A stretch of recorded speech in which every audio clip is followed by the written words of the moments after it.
Rosalie, may partikular na ba nga panawagan ang mga kongresista kay VP Duterte kaugnay sa pag-appoint niya sa kanyang sarili bilang designated survivor? Ella, bilang isang leader, dapat maging maingat sa pagsasalita si Vice President Sara Duterte. Ito ang posisyon ng mga kongresista kasunod ng kontrobersyal na pahayag ng pangalawang Pangulo. Ayon kay VP Duterte, hindi ito dadalo sa ikatlong State of the Nation Address o SONA ni Pangulong Ferdinand Marcos Jr. sa July 22 at itinatalaga ang sarili bilang designated survivor. Batay kay House Assistant Majority Leader Lanao del Sur 1st District Representative Sia Alonto Adjong, hindi nakakatuwa ang mga biro tungkol sa national security at succession. Bilang isang leader, dapat magbigay halimbawa at maging responsable anya si VP Duterte at wag Paano mo nalaman biro?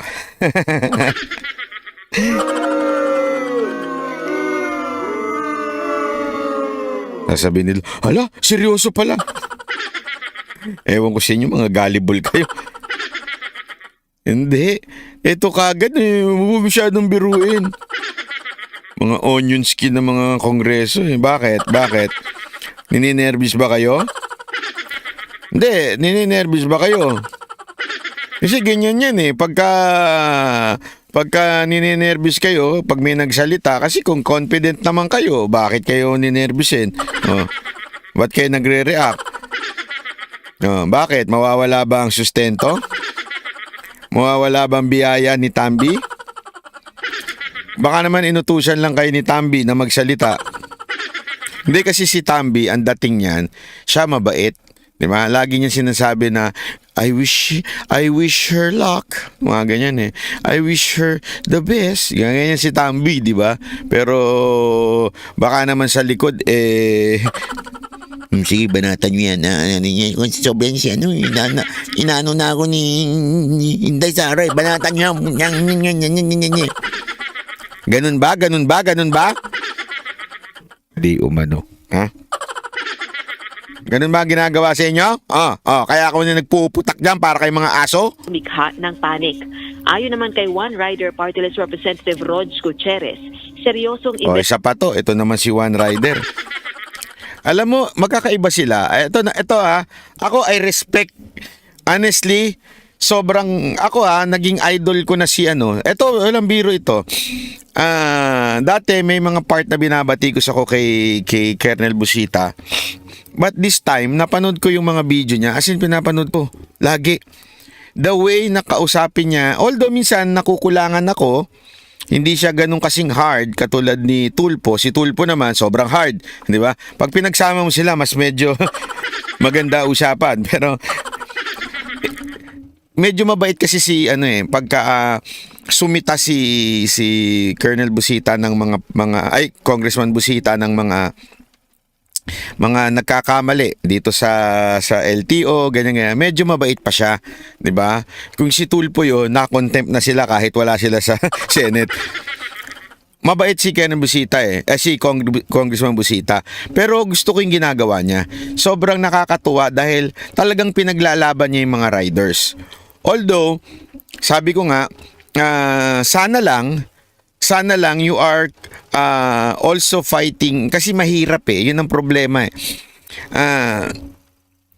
hindi yung pagiging congressman hindi ka magiging effective diyan if you're not good in convincing your kapwa congressmen, di ba? Bakit kanyo? Kasi para maggawa ka ng batas, kailangan mo talaga ng matindi diyan. Tapos kailangan mo pang sip-sip ka diyan kay speaker para maano yung batas mo. Ganun katindi diyan ang labanan sa Congress Although, pagdating sa advokasya niya, nagagawa naman niya talaga. Sobrang nadami niya natutulungan, nakakatuwa kasi maraming batas na nalilinaw because sa kaalaman niya. Malakas ang loob niya, dati siyang HPG. Di ba? So, nakakatuwa. Sobrang gusto kong palakpakan talaga. Kung makita ko yan, talagang sasabihin ko, pasensya ka na ako, nabatikos kita dati. Pero sobrang nakakatuwa ang ginagawa mong pagpapatuloy ng advokasya na ipinagtatanggol mo mga riders.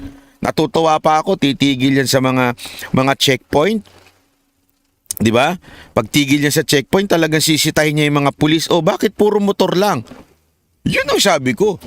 Hindi kasi, kay Rapi Tulfo, sa Senado lang niya sinasabi yun. Di ba? Sa Senado talaga sinisita niya mga pulis. Kaya lang sa Senate, hanggang doon lang yun eh. Although maganda yung nagagawa ni Senator Rapi doon, okay? Nasisita niya pero mas maganda sa tingin ko yung nagagawa ni Colonel Busita na talagang pumupunta siya sa ground. Talagang sinisita niya pag may nakita siyang checkpoint na hindi chine-checkpoint yung mga kotse. Nakakatuwa syempre, napapahiya tuloy. Hindi man napapahiya, pero napapagsabihan yung mga pulis. Kung ikaw nga naman pulis, napanood mo yun, aba, di baka mamaya matimingan ako ni Colonel Busita. Ay, ni Congressman Busita. Di ba? Napakagaling. Palakpakan natin. Kaya lang. Ayun, ang kaya lang. Kaya lang, sir, itong kaparty list ninyo, baka malamang hindi ito hindi naman talaga ito may advokasya sa hindi kasi uso yan uso to. Yung hindi naman talaga may advokasya ka, tapos nagkataon lang ikaw ang financier, tapos magpapatakbo ka ng isang sikat, tapos sige ako nang bahala, second nominee ako. Ako nang bahala sa gastos. Ikaw ang first nominee, ikampanya mo to.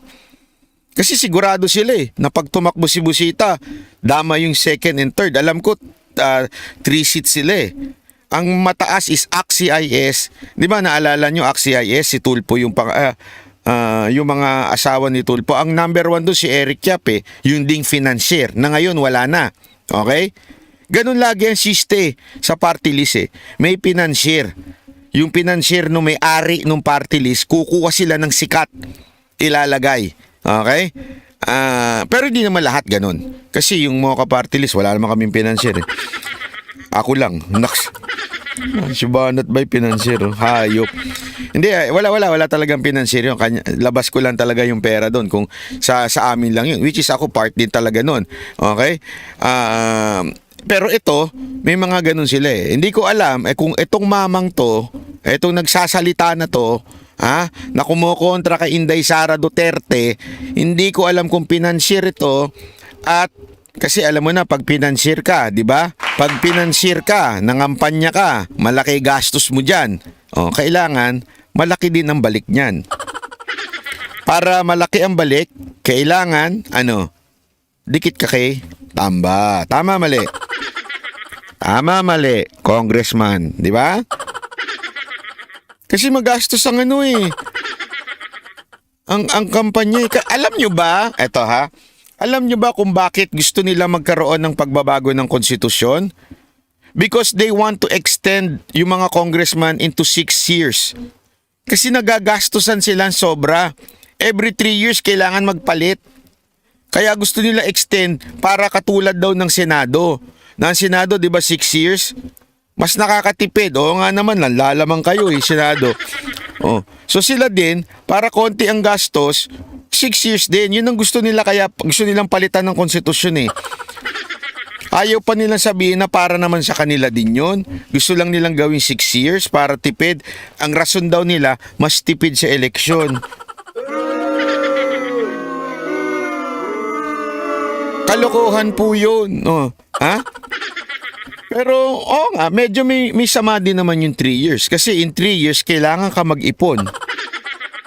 Dahil sa kailangan mo mag-ipon, sino ba may hawak ng budget ng Kamara? Si Speaker. Si Speaker ang may hawak ng Kamara. So ngayon, kailangan ka sumipsip. Halimbawa, nang ginagawa nito mga congressman ngayon, na galit kay VP Sara Duterte,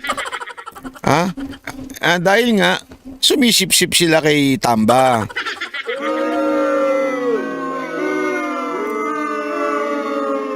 Hindi ako sana na lang tumakbo na lang to si Congressman Busita ng senator. Hindi. Ako personally mas gugustuhin ko pa yun.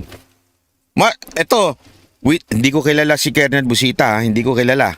Okay? Sa katunayan, 'di ba na may mga nagalit pa siyang follower sa akin. Pero ako mas gugustuhin ko pa siyang tumakbong senador. Mas karapat dapat pa siyang maging senador kaysa sa bit-bit niya pa yung party list niya. Na yung iba naman wala namang advokasya sa pagmumotor o sa mga riders, 'di ba? Bit-bitin na lang niya, mag-senador na lang siya.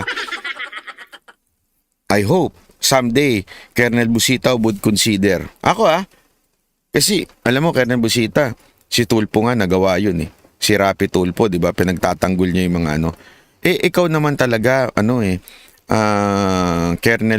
Congressman Busita. Ako you deserve it. Bakit? Talagang lumalabang ka sa riders eh.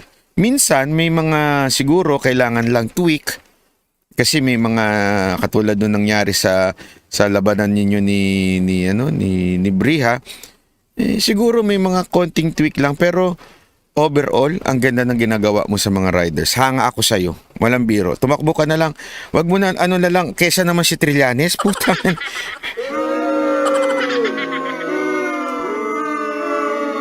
Hindi kesa naman si Trillanes ang magsenador. Ang dapat kay Trillanes talaga, na lang barangay tanod. Ganun. Diba? Si Trillanes po, di ko nga alam, ang lakas pa ng loob tumakbo sa Caloocan. Ewan ko talaga kung anong vitamina nun eh. Vitamina ba ni Trillanes anesthesia? Ang kapal ng mukha di ba? Di ba? Hindi, tanod o kaya sergeant at arms sa elementary, ganun. Anyway, yung utak naman niya pang elementarya, pag napipikon, umiiyak, nagagalit. Pag binabanatan, di ba?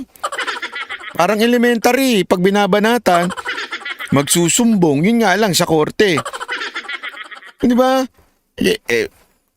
Colonel Busita, mas maganda pang ikaw na lang ang tumakbong senador kaysa naman kay Trillanes. O di kaya, kung ayaw mo pa, at least district congressman. At least hindi mo nabitbit tong mga kasamahan mo. Baka masira ka dito sa mga kasamahan mo eh. Kasi itong mga kasamahan mo, sir, obvious that they're pleasing the speaker. You do not have to. Sana na you're listening Ipapadala ko sa itong video ko. Sana. Hindi, sana talaga tumakbo ka na lang senador or district congressman. At least hindi mo nabitbit yung mga kasamahan mo. And you do not need to kiss ass si Tambi. You have a name for yourself. Meron kang pangalan. At sinusuportahan ka ng mga riders. Ako nga, na-convince mo Although I'm also a little bit of a rider. Every Sunday, I'm a rider.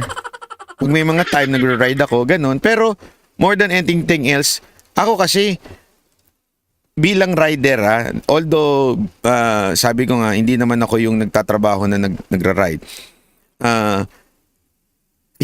Nahihirapan na nga ako Kaya nga hindi ako lumalabas ng maaga yung tanghali kasi nasubukan ko lumabas ng tanghali. I cannot imagine kung paano nakakapag-ride yung mga Grab rider, mga angkas. Hindi ko ma-imagine kung paano nila natatrabaho yun. But nagagawa nila yun dahil pinaglalaban nila yung pamilya nila. At minsan tinatarantado pa sila ng mga pulis. And walang pumapalag sa kanila. Tama kayo Parahin ka ba naman ng pulis, papalag ka ba?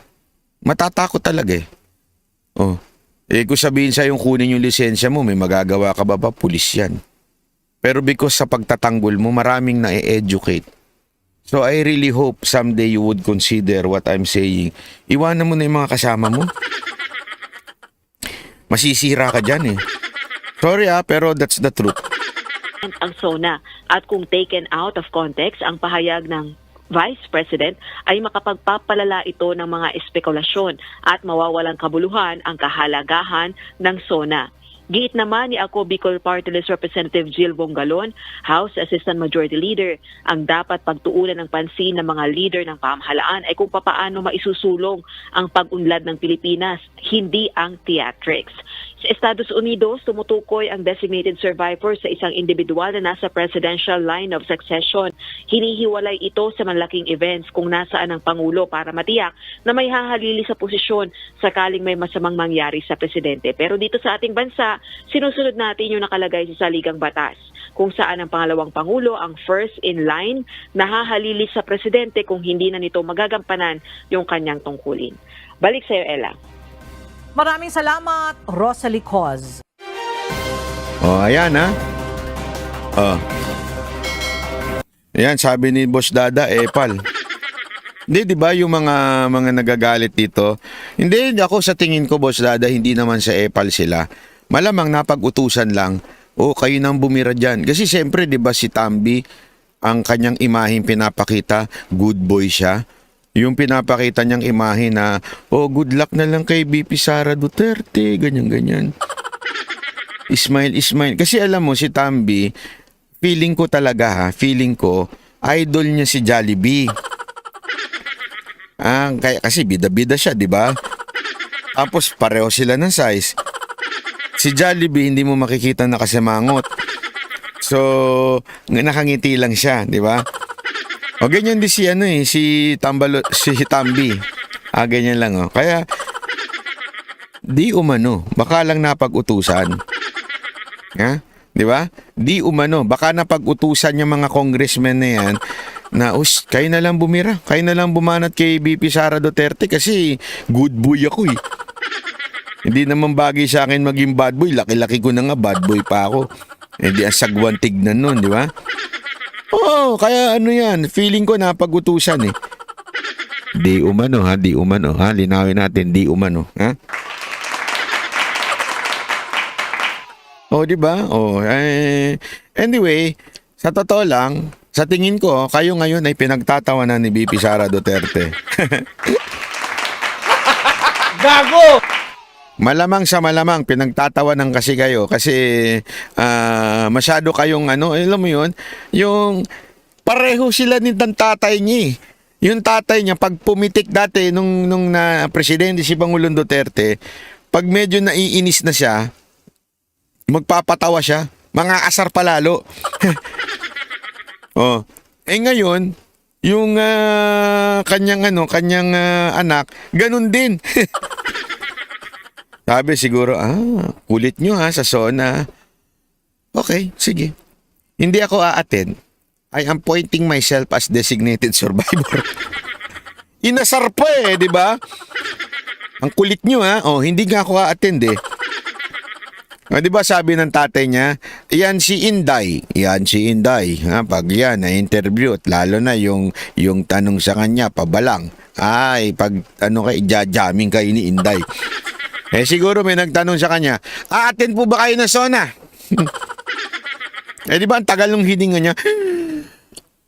Hindi. I'm appointing myself. Di ba? So, napagtripan na naman kayo. Tapos itong mga congressmen na to, parang asong, hindi, para kayong mga bata. Alam mo yung mga batang pinitik yung tenga, tapos, pinitik yung tenga ko. Di ba? Gago! Di ba? Parang, sinaktan ako, you should be suspended, kicked out from this school. Pagdating sa principal, ano ginawa sa'yo? Ma'am, pinitik yung tenga ko. Di ba? Ganun eh.